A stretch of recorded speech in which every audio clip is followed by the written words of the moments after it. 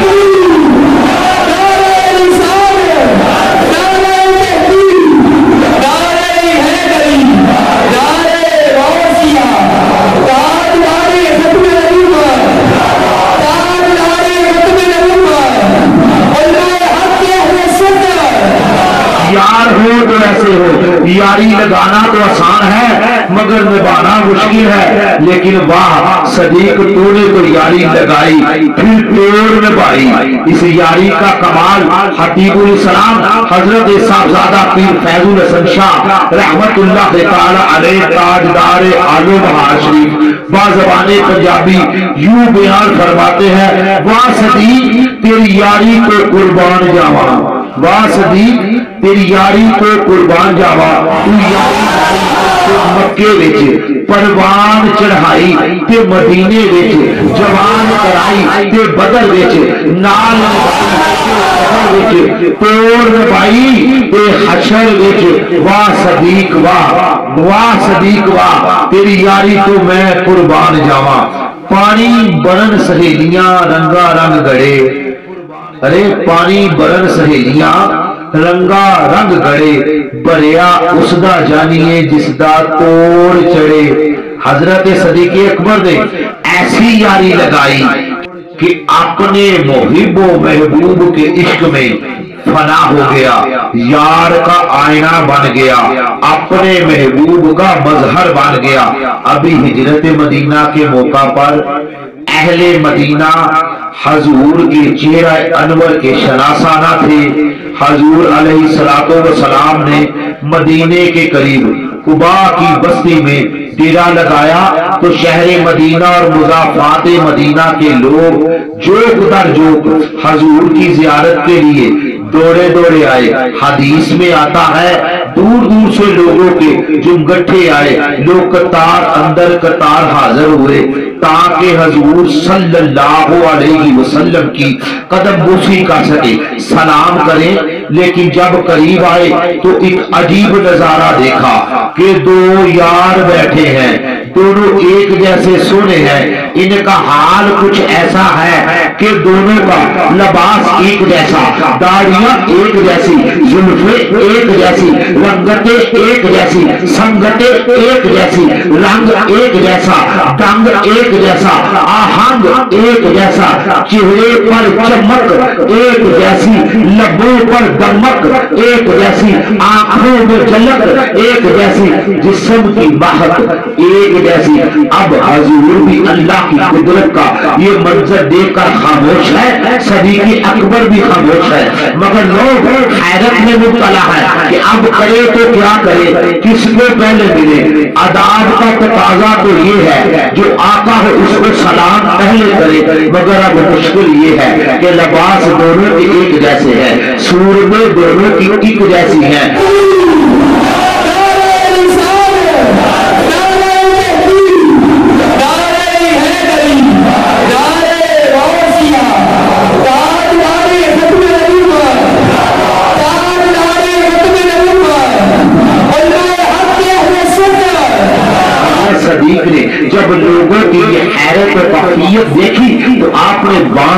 کہ عشق نے میرا یہ حال کر دیا ہے کہ مجھ میں میرا کچھ نہیں رہا، بازبانے شاعر کون کوئی میں کوئی نہیں، اریو کون کوئی میں کوئی نہیں، جنہیں نال میں نیو لگایا اوہ جئی میں ہوئی صدیق۔